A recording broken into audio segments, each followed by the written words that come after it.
While structuring our vlog for the UK road trip, I decided to dedicate an entire episode just talking about our driving experiences here.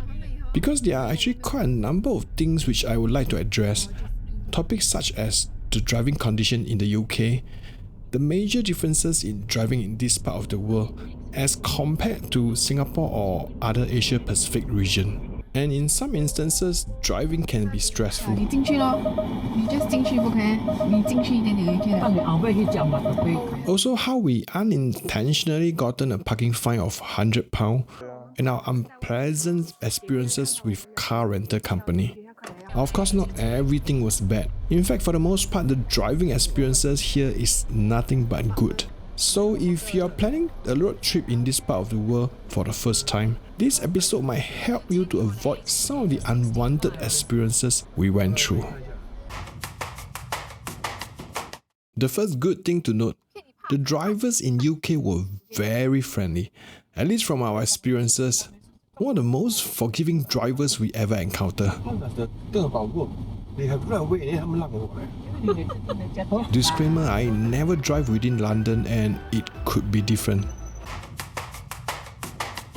Driving in the UK was, for the most part, similar to Singapore.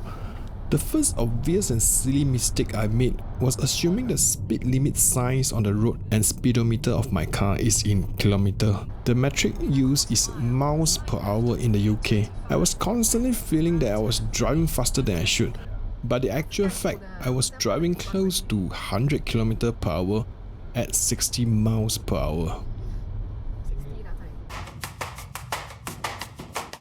The people in UK really love their roundabout. Be it in smaller lanes or highways, they are everywhere. This is just a random recording to see how frequent is their roundabout within a minute of driving.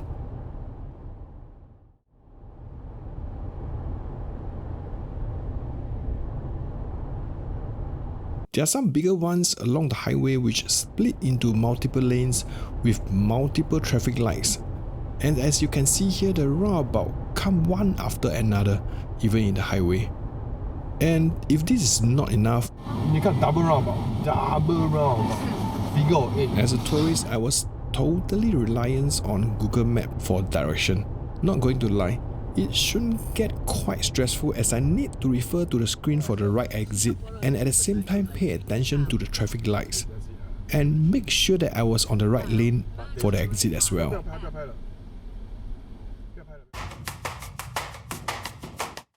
Though driving through 1700 km, I hardly came across the main highway with multiple lanes like the one you are seeing now.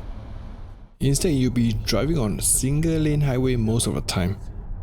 But a lot of times, such road can get narrower, especially what you are seeing here, where there are protruding rocks face on my left, and I am still not used to the width of my rental car. It gets very stressful under such driving condition, especially when there are big ass truck coming directly at you on a windy road at this speed. And if this is not crazy enough for you, One way 来的 How to do it? 因为刚才我看那个炮，哇，真的我不懂哎，上北塞手了，怎样啊？不懂哎，一边手也跌住了。我不懂哎，你是不是要退后给他？怎么办你是不是要？进去 bush 里面我？将近，你过得了啦，就是会进去一点点，会进去那个，你进去咯，你 just 进去不可以，你进去一点点就可以了。但你后尾去食嘛，就可以看。会使，给他噔而已。我含介意退。哇，真的这样也行哎。哦，后面很。 yes, we just could not believe that this was actually a two-way road. 又来了。真好省嘞。会撞很多啊。会撞到一点点。因为you cannot gauge 嘛，你就是撞到那些草了。撞到草了。啊 ，just try 咯。挂了一个草了。啊，挂有草，对。哦，还 OK。挂有草而已。 The good thing was, UK is just an absolutely beautiful place to drive. 很美哦。 I'm not exaggerating, this was by far the most beautiful road trip we had. Before this, New Zealand was the one. Don't get me wrong, New Zealand was stunning as well. but my wife and I both agree that there are just more variation in terms of scenery in the UK.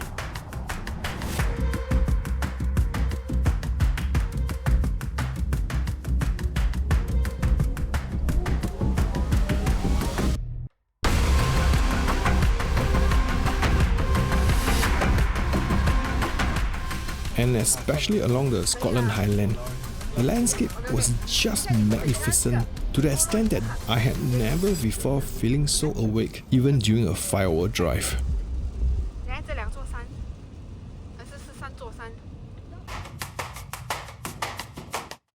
Parking was not the most tourist friendly in my experience, especially in more touristy city like Bath. It was very difficult to find a parking lot in Bath, especially those close to attractions.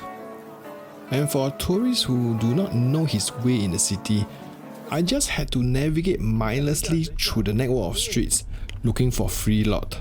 Adding to the confusion, some of these spaces are reserved for shop owners or residences.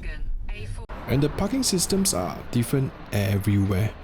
Some are prepaid, requiring you to key in your car plate number in the machine, and others will require you to display the print-out tickets on your car. Some car parks are post-paid, which will issue you a card upon entry and pay later when exiting. The incident where we gotten a parking fine of £100 was at a public car park at York. It was a post-paid car park which record your car plate upon entry, and you just need to key in your car plate at the machine to pay the fees before leaving. The problem was we are not able to pay the fee as the machine kept rejecting us, prompting our car plate was not in their records. And as you guess, we get a fine notice from our car rental company a few days after we are back in Singapore, and the amount was deducted from our card without even having a chance to appeal. But I guess it's debatable as they did have a record of our car plate entering and leaving the car park.